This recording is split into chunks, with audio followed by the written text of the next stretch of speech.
Shalom bab 34 dari buku Kerinduan Segala Zaman dengan judul Undangan. Mengulas salah satu seruan paling indah, hangat, dan menghibur dalam seluruh Injil, yaitu ketika Yesus memberikan undangan untuk datang kepadanya dan menemukan ketenangan jiwa. Bab ini menyingkapkan betapa Kristus memahami kelelahan fisik, beban batin, dan belenggu tradisi agama yang menindas manusia. Pada saat ini kita akan mempelajari ada beberapa poin penting dalam bab ini. Yang pertama adalah latar belakang seruan kasih Kristus. Undangan ini diucapkan Yesus ketika hatinya tergerak oleh belas kasihan melihat kerumunan orang banyak yang mengikutinya. Mereka bukan hanya lelah secara fisik, tetapi juga jiwanya tertekan di bawah sistem keagamaan pada masa itu.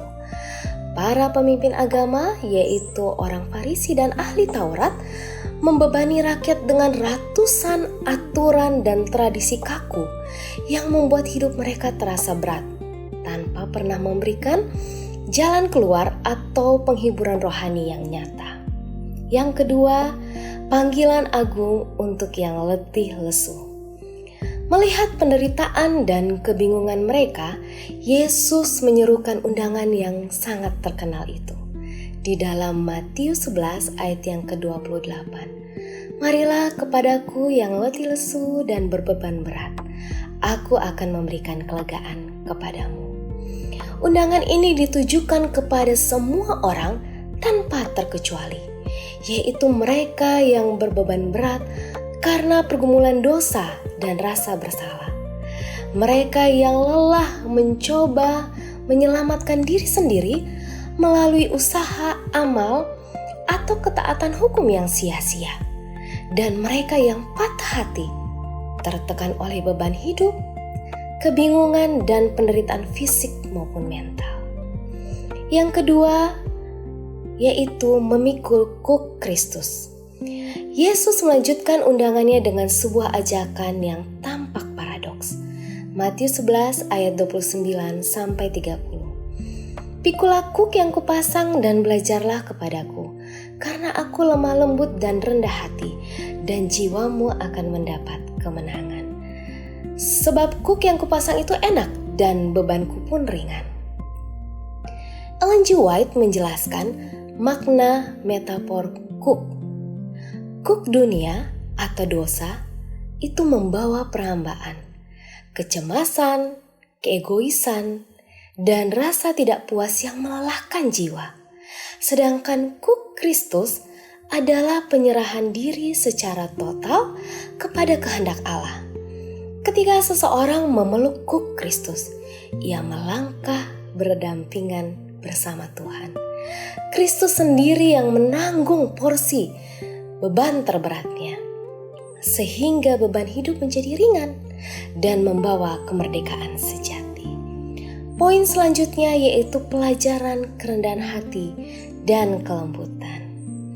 Kunci untuk menemukan ketenangan jiwa terletak pada dua sifat utama Kristus, yaitu lemah lembut dan rendah hati.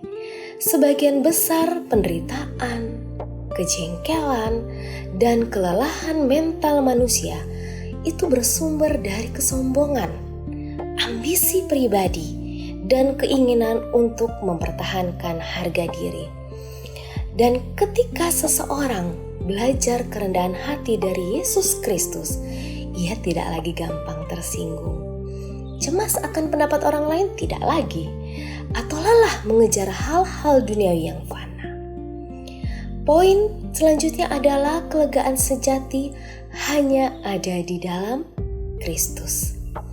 Saudaraku, bab ini menekankan bahwa kelegaan rohani itu tidak dapat ditemukan di dalam teori teologi yang rumit ataupun di dalam tradisi agama maupun hiburan duniawi. Tetapi kelegaan sejati itu adalah sebuah pribadi, yaitu Yesus Kristus sendiri. Ketika manusia menyerahkan kekhawatirannya, menyerahkan kelemahannya dan dosanya kepada Kristus, Dia menggantikannya dengan kedamaian surga yang melampaui segala akal. Inti pesan dari bab ini adalah undangan Kristus buat saudara dan saya adalah jaminan kasih yang tidak terbatas bagi setiap jiwa yang lelah dan berbeban berat. Ellen G. White mengingatkan kita bahwa penyerahan diri kepada Kristus bukanlah sebuah beban yang membelenggu, melainkan satu-satunya jalan menuju kemerdekaan dan kedamaian batin yang sejati.